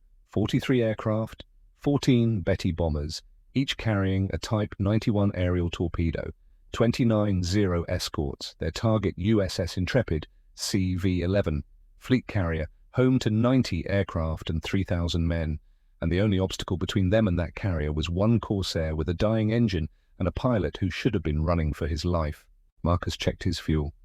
452 gallons. Checked his oil pressure, 52 pounds. Checked his ammunition, 2,262 rounds. Checked the distance to the carrier, 63 miles. Checked the distance to the incoming strike package, the bearing CIC had given, approximately 40 miles west. Did the mathematics in his head, the cold, brutal mathematics of aerial combat. If he ran for the carrier at maximum cruise speed, he'd arrive in 16 minutes. The engine might hold together that long. Probably would. He'd land, refuel, rearm, take off again. The entire cycle would take maybe 30 minutes. By then the strike package would be over the fleet. 14 bombers dropping torpedoes.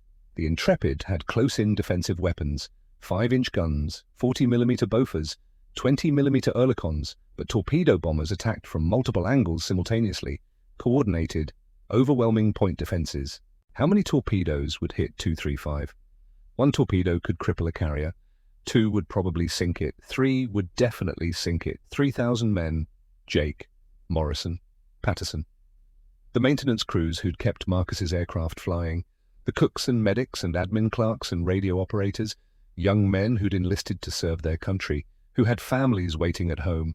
Who had futures they wanted to live. All dead because Marcus chose survival over duty. Or he could turn west, toward the strike package, engage them, buy time for other fighters to scramble from the carrier, maybe slow the bombers down, maybe scatter them, maybe kill enough escorts that the bombers would abort with an engine that was losing oil pressure.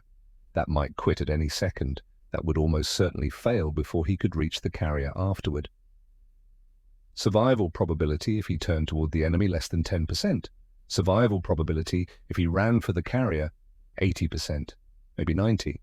But Marcus thought about his father's letter, about the grandfather who'd wanted to fly but never got the chance, about 3 generations of men connected by engines and aircraft and the need to matter, thought about the pocket watch in his footlocker, the one he'd been superstitious about carrying on this mission, the one that had survived World War I.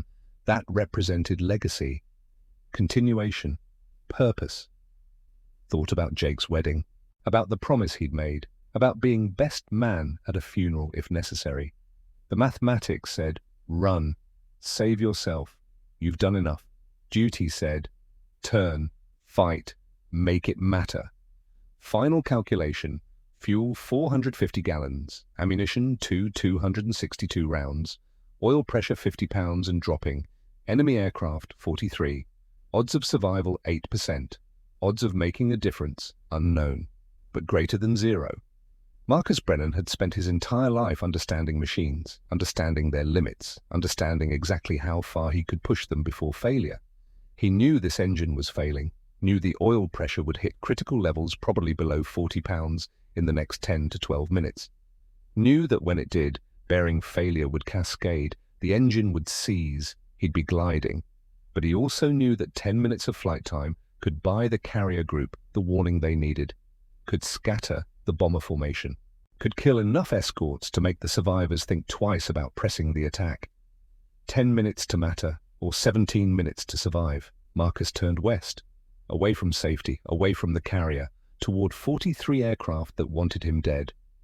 His engine knocked, a rhythmic hammering that meant bearing failure had begun, metal grinding on metal, every revolution destroying components that couldn't be replaced. Marcus advanced the throttle anyway, squeezing every bit of power from the dying engine. The Corsair accelerated, climbing 240 knots, 260, 280, heading directly into impossible odds. "Viper lead engaging to," he radioed, voice calm, professional, the voice of a man who'd made his choice and accepted the consequences. "If I don't make it back, tell Jake he owes me a wedding invitation." Then he saw them. Not 43 aircraft, more. The radar had undercounted, or additional formations had joined. 50 aircraft, maybe 60, a massive, dark cloud against the western sky, bombers in the center, fighters boxing them in, all heading straight for the American fleet. Marcus was one Corsair, one pilot, one failing engine against 60. He smiled, cold and hard, the smile of a man who understood machines well enough to know exactly how much damage one aircraft could do before physics and mathematics and failing bearings ended the equation. He pushed the nose down and dove into the formation. The impact came like a freight train hitting a brick wall, 140 knots to zero in 4/10 of a second. The Corsair's left wing touched first, just a glancing contact with a 6-foot swell. But at that speed, water becomes concrete. The wing crumpled, twisted, the aircraft snap-rolled left. The nose pitched down violently. Marcus's body slammed forward against the instrument panel despite his harness being released. His head snapped down. Vision exploded into white light and electric pain. Something in his chest cracked the rib sternum, something the pain sharp and immediate. Then water, everywhere. The cockpit flooded instantly, crushing pressure, salt burning his eyes, his nose, his throat. The Corsair's nose buried itself in the ocean. The tail rose vertical. For 2 impossible seconds, 14,000 pounds of aircraft stood on its propeller like a monument to physics and failed ambition. Then it rolled inverted and began to sink. Marcus was underwater, disoriented, cold, shocking his system, salt water in his mouth, his lungs, the Corsair rotating around him in the green darkness. Which way was up, which way was out? His training took over. Automatic responses drilled into muscle memory. Find the canopy opening. It was already open. He'd released it before impact. Pull yourself through. His hands found the canopy rail. Pulled. His body didn't move. Something had him, holding him down, the radio cord still attached to his helmet. Marcus's oxygen-starved brain struggled to process this. He needed to disconnect, needed to find the release. His hands fumbled at his helmet, found the radio jack, twisted, it wouldn't release, stuck, jammed. The Corsair was sinking faster now, pulling him down 20 feet, 30 feet, the green water turning darker, colder. Marcus pulled the helmet off his head, left it attached to the radio cord, left it in the sinking aircraft. He kicked toward what he hoped was the surface. His Mae West life vest was supposed to auto-inflate. He felt it trigger. Compressed CO2 cartridges firing. The vest inflated around his chest, squeezing his cracked ribs, making him gasp, which let more salt water into his lungs. But the vest worked, pulled him upward, away from the sinking Corsair. Marcus kicked, clawed at the water, his vision tunneling, lungs screaming, the darkness giving way to lighter blue.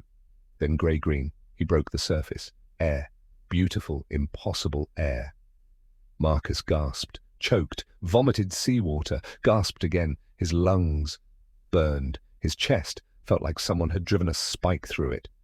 But he was breathing. He was alive. Marcus floated on his back, the Mae West keeping his head above water. The sky spun above him, blue and white and impossibly vast. He coughed again, more seawater, more pain in his chest. But breathing, still breathing, he turned his head, looked for the Corsair. Nothing. Already gone, sinking into 3,000 feet of ocean. Taking with it his guns, his ammunition, his radio, everything. Just him, now, floating, alone. Then he heard the sound. An engine, not an aircraft engine, a boat engine. Marcus turned in the water, saw the USS Herman maybe 400 yards away, saw a motor whaleboat being lowered from the davits, saw it hit the water, saw the helmsman gun the engine. The whaleboat cut through the swells, bow wave white and high. 2 sailors in the bow with boat hooks, the helmsman standing at the wheel hand on the throttle. They reached Marcus in 40 seconds. Strong hands grabbed his vest, his arms, his flight suit, hauled him out of the water like a landed fish, dropped him onto the deck boards. He landed hard. The impact drove what little air remained from his lungs. He curled on his side, coughing, choking, trying to breathe through the pain in his chest. One of the sailors, a kid who couldn't be older than 19, knelt beside him. "You okay, sir?" Marcus coughed, spat seawater. His voice came out as a rasp. "Yeah, I'm okay," the sailor grinned, relief and amazement mixing on his young face. "Hell of a way to ditch, Commander. We thought you were going to put it down right on our deck." Marcus tried to laugh. It came out as a cough. "What ship?" "USS Herman, sir. You just scared the hell out of Captain Hathaway." Marcus closed his eyes, let his head rest against the deck. "Tell him I'm sorry." The whaleboat turned back toward the destroyer. Engine growling, spray kicking up. Marcus lay on the deck and watched the clouds pass overhead. Grey-white against blue. Beautiful. Real. Alive. He'd survived. Against mathematics and physics, and an engine that had quit 60 miles from safety. Against impossible odds and a glide that shouldn't have been possible. Against everything that said he should be dead. Survived. Marcus closed his eyes and let the exhaustion take him. They lifted Marcus aboard the Herman on a stretcher, even though he insisted he could walk. A corpsman checked him over on the fantail, pupils responsive, reflexes normal, blood pressure elevated but stable, breathing painful but functional. The corpsman's hands moved over Marcus's chest, pressing, probing. Marcus winced. "Ribs?" Marcus asked. "At least 2 cracked, maybe 3. You're going to be pissing blood for a day or 2. Probably bruised kidneys from the impact." The corpsman dabbed iodine on a cut over Marcus's left eyebrow. He hadn't even noticed he was bleeding.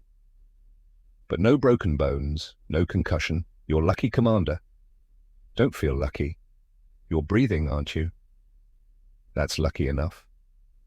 They gave him a blanket. Hot coffee in a metal cup. Marcus wrapped both hands around the coffee, trying to stop the shaking. But the shaking wasn't from cold, it was something deeper, something in his bones. The accumulated stress of the last 2 hours, finally catching up to his body. Captain Richard Hathaway appeared, compact man in his early 40s, grey at the temples, sharp eyes that evaluated everything. He looked Marcus over, then glanced at the oil slick still visible off the starboard quarter where the Corsair had gone down. "Hell of a landing, Commander." Marcus sipped his coffee. Terrible. Thick and bitter and overboiled, but hot and real.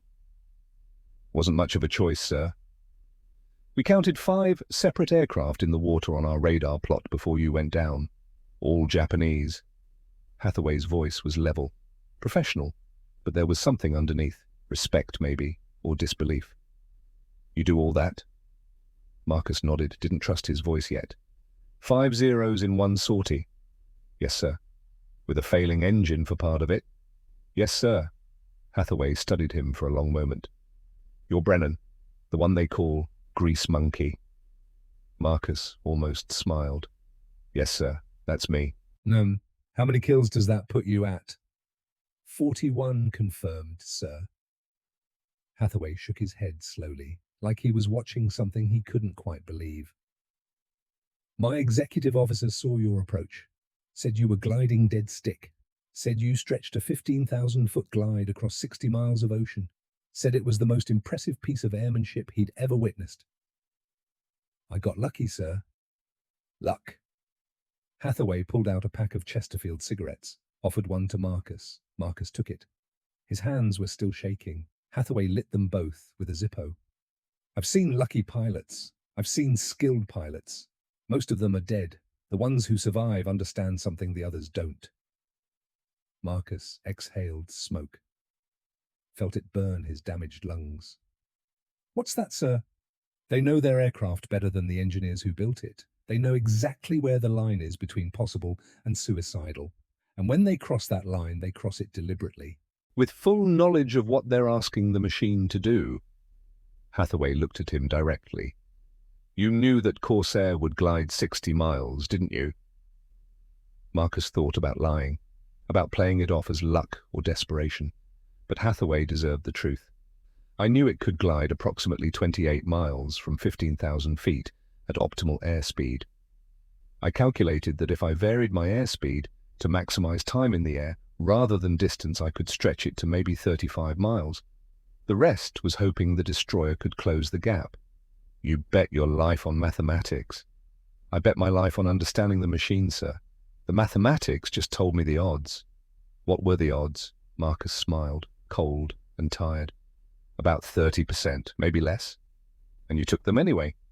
Didn't have better options, sir. Hathaway smoked in silence. Below them, sailors went about their duties, swabbing decks, checking depth charge racks, manning the 40mm mounts. The war kept moving. Didn't stop for anyone. You should know your wingman made it back, Hathaway said. Lieutenant Hendricks landed on the Intrepid on fumes with a shot-up engine. He reported you as missing in action. Thought you were dead. Something tight in Marcus's chest loosened. Glad he made it.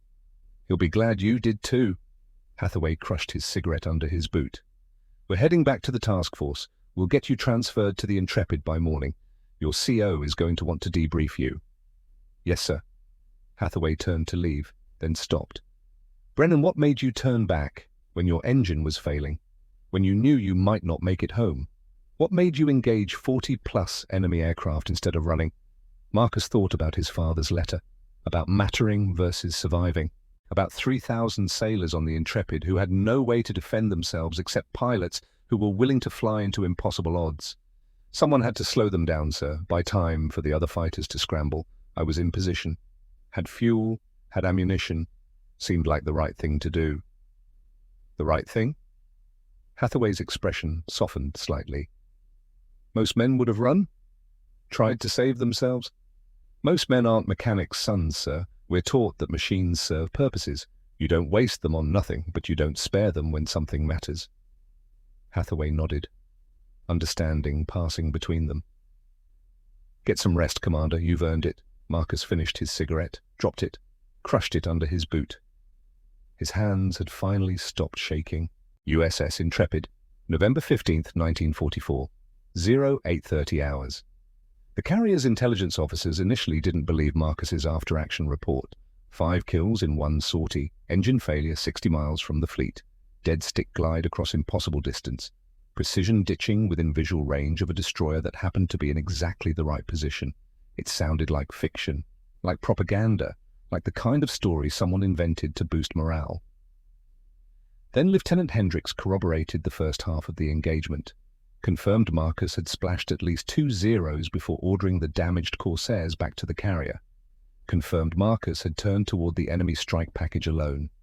The Heermann's radar logs confirmed multiple aircraft contacts at the positions and times Marcus described, showed 5 distinct impacts with the water consistent with destroyed aircraft, showed 1 aircraft Marcus's Corsair gliding for approximately 18 minutes before ditching. Captain Hathaway provided a written statement describing the approach and ditching. His executive officer provided detailed observations of the glide performance. 3 sailors from the motor whaleboat crew gave depositions about the rescue. The destroyer's navigator had plotted the locations of 5 oil slicks, 5 separate positions where aircraft had gone into the water, 5 Japanese fighters that would never threaten American ships again. The Navy couldn't ignore it. Within a week, Marcus's tactical innovation using controlled glide performance to extend range beyond rated specifications was classified and analyzed. The technique was added to advanced survival training, not as standard procedure, as emergency option, something to file away for the moment when the engine quit and the ocean was the only runway left. The negative G maneuver Marcus had used during training, the one that had cleared the air bubble from his fuel line 6 years ago, that wasn't in the official report.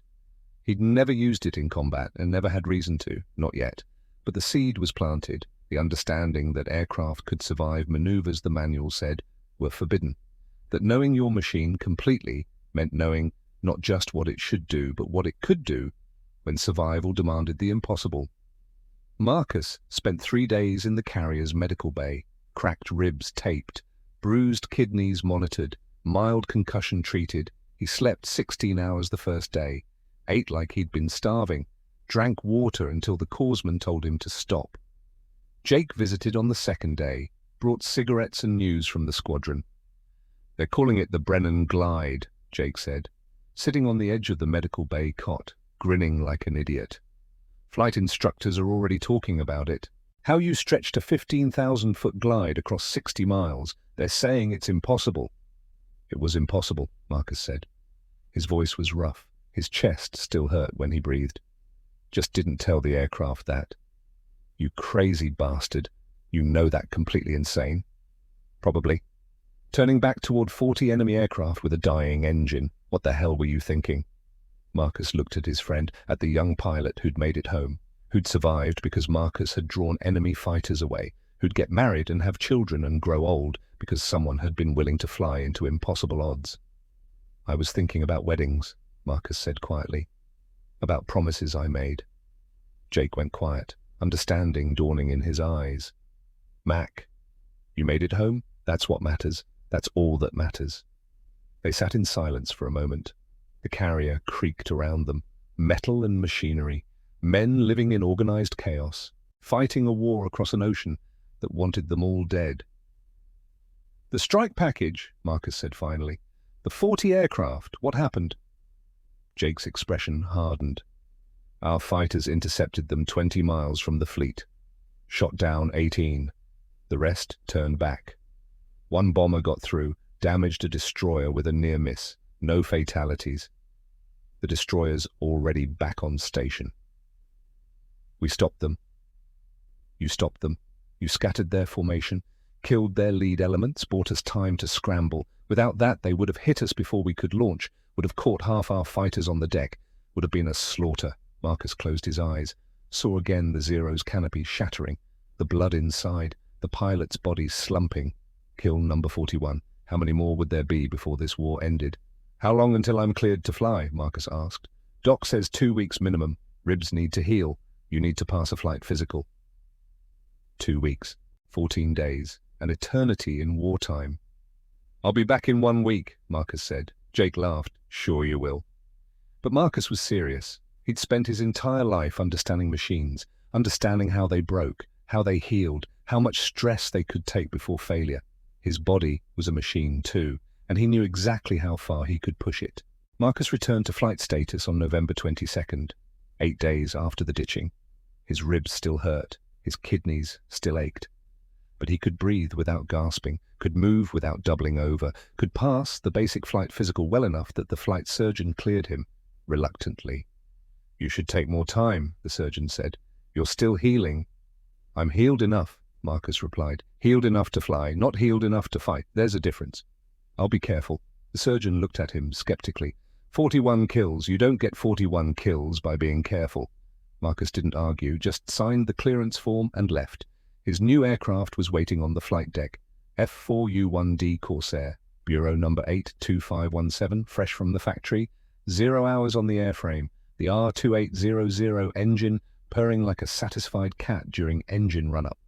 Marcus spent 2 hours going over every inch of it, checking control surfaces, testing hydraulics, examining fuel lines and oil passages, running his hands over skin panels and structural members, learning this specific aircraft, understanding its quirks, its personality, the way it spoke to him through vibrations and sounds that other pilots wouldn't notice. By the time he climbed into the cockpit for the first time, he knew this Corsair as well as he'd known the one at the bottom of the Philippine Sea. He flew 23 more combat missions between November the 22nd and August 15th, 1945, added 6 more confirmed kills to his record, numbers 42 through 47, survived engine failures, combat damage, bad weather, and enemy fighters that got better, as the war went on because only the very best Japanese pilots were still alive by mid-1945, 47 kills total, ninth highest scoring Navy ace of the Pacific War. But it wasn't the kill count that earned him the Navy Cross, it was the innovation. The willingness to push aircraft beyond rated limits when lives depended on it. The understanding that machines could do more than their manuals claimed if the pilot knew them well enough.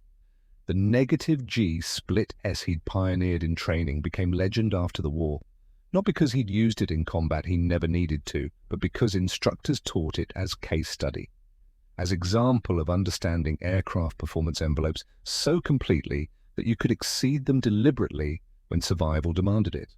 Marcus never thought of himself as extraordinary. In the rare interviews he gave late in life, he always said the same thing: I was just a mechanic who learned to fly. The rest was just not panicking when things went wrong. But history remembered differently. August 15th, 1945. Japan surrendered. The war was over. Marcus Brennan was 29 years old, had been in combat for 3 years, had flown 156 combat missions, had survived what most pilots didn't. He went home, back to Duluth, back to the cold winds off Lake Superior, back to the small aircraft repair shop at the municipal airport. His father's shop was smaller than he remembered, older, showing the wear of wartime neglect. But Thomas was there, standing in the hangar door, grey hair, weathered face, those hard eyes that had driven Marcus away 6 years ago. They looked at each other, father and son, separated by years and war and words that couldn't be taken back. Thomas spoke first. Got a Cessna in the hangar with a magneto problem. You remember how to fix one? Marcus smiled. Yeah, Dad, I remember. They worked together that afternoon, side by side, not talking much, just hands on machinery, the familiar rhythm of diagnosis and repair, the smell of oil and aviation fuel, the sound of wrenches on steel, like nothing had changed, like everything had changed.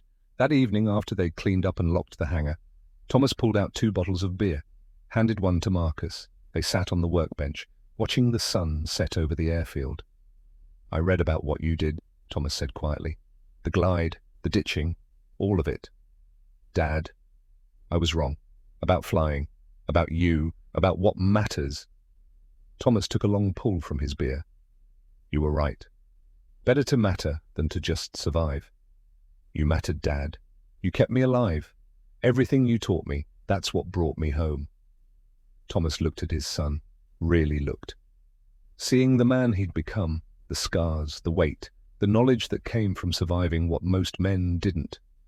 Your grandfather would be proud, Thomas said. I'm proud. Marcus's throat tightened. He nodded, couldn't speak. They sat in silence until the sun disappeared below the horizon. Father and son. Mechanics both. Understanding finally passed between them without words.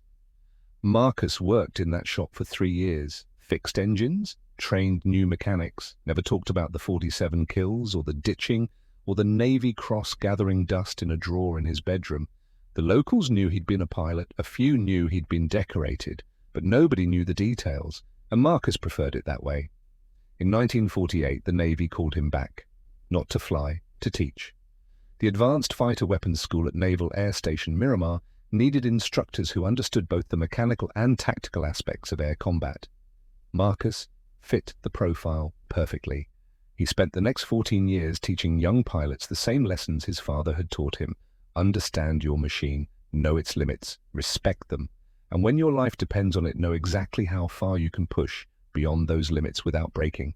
The negative G split S became a standard lecture in the curriculum, not as a maneuver to attempt, as a case study in understanding aircraft performance envelopes, in knowing your machine so completely that you could ask the impossible from it when death was 2 seconds away.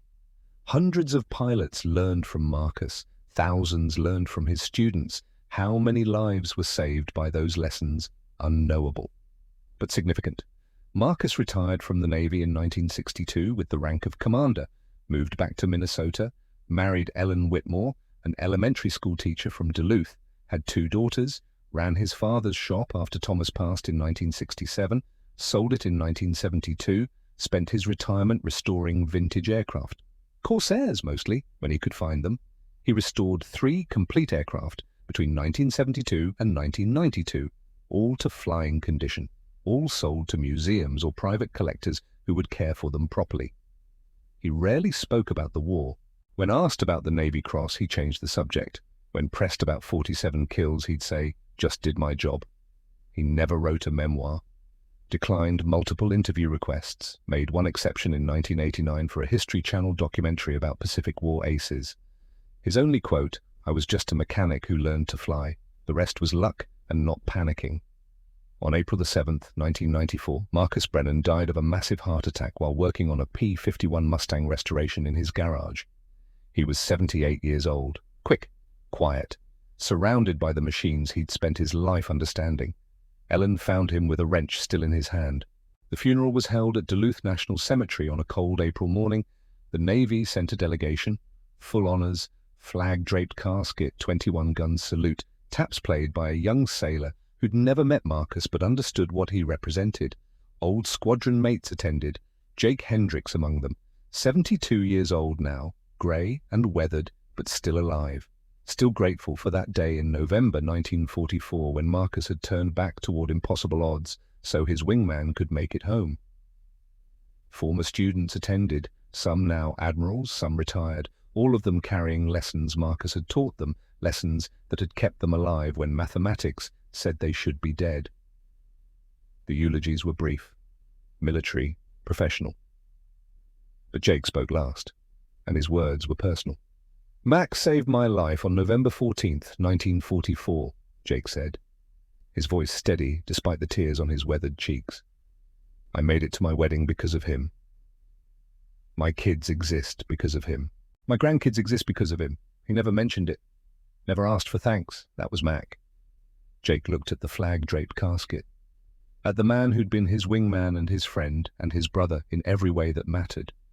"He taught me something important, that understanding your machine, really understanding it, could mean the difference between dying and living. I taught that lesson to every pilot I trained. They taught it to their pilots. How many men are alive today? Because Mac knew an engine talks to you if you listen. We'll never know. But it's a lot." The crowd was silent, just the wind off Lake Superior, cold and clean. Jake saluted. "Fair winds and following seas, Mac. You earned your rest." The casket was lowered. The flag was folded. Ellen received it with trembling hands. The delegation dispersed. Back to lives that continued because Marcus had understood machines well enough to push them beyond their limits when it mattered most. The gravestone was simple. Military standard. Commander Marcus Brennan, USN. 1916 to 1994. No mention of kills, no mention of medals, no mention of the innovations that had changed fighter tactics. Just a name. And dates, and the knowledge that he'd mattered. Ellen added one line later, had it carved below the dates. He listened to engines. They told him their secrets. Modern naval aviators still study November 14th, 1944. Not for the kill count impressive, but not unique.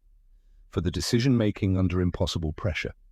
For the understanding of aircraft performance that allowed Marcus to glide 60 miles on a dead engine. For proof that sometimes the best pilots aren't the naturally talented ones, they're the ones who understand their aircraft completely. The Naval Fighter Weapons School at Miramar Top Gun has a building named Brennan Hall.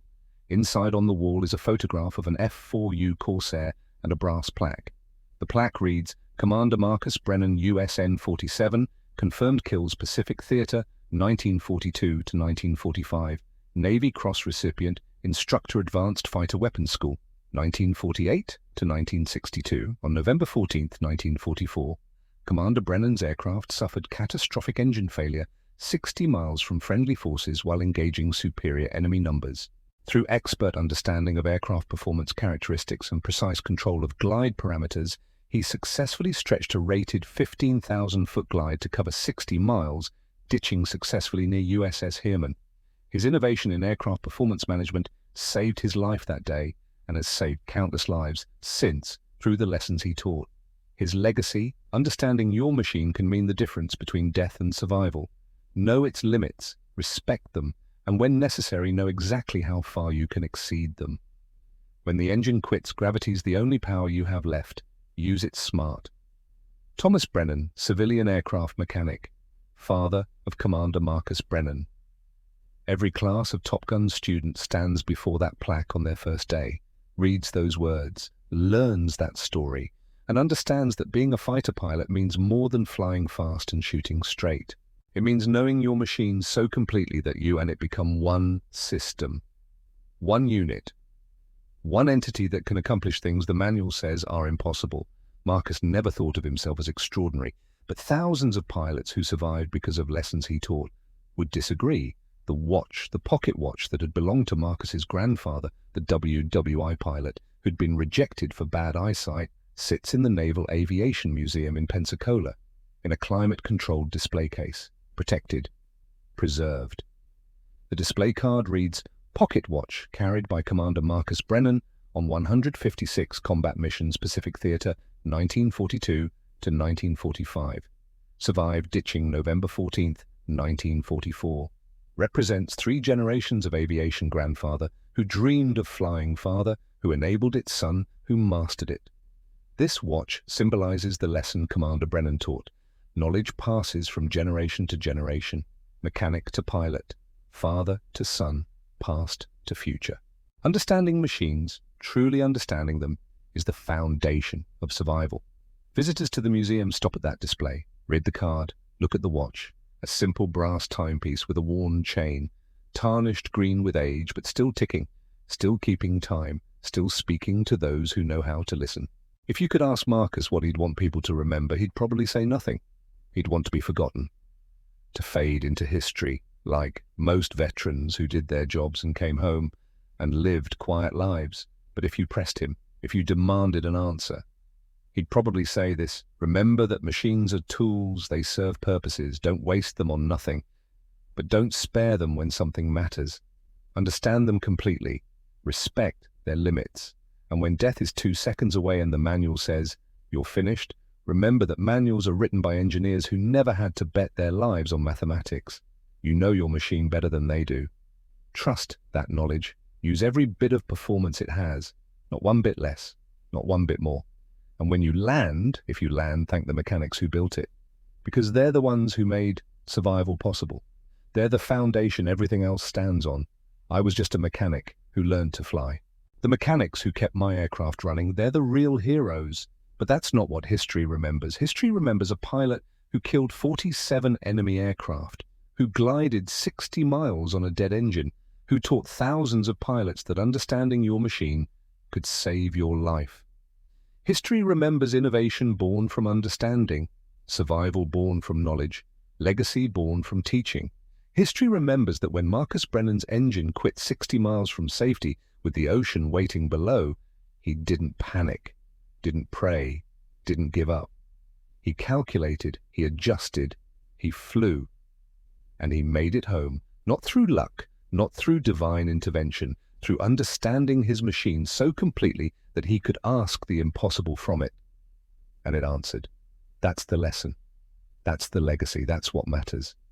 47 kills in the air, but thousands of lives saved on the ground through the knowledge he passed on. Marcus would say, the kills don't matter. Only the teaching does. But both matter. Both are part of who he was.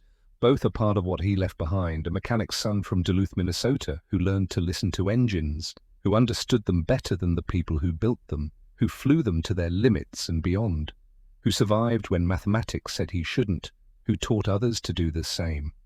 That's Marcus Brennan. That's the story. And if this story moved you, if it made you understand something about dedication and understanding, and the difference between surviving and mattering, then honor that understanding by sharing it. Tell your sons and grandsons. Tell anyone who'll listen.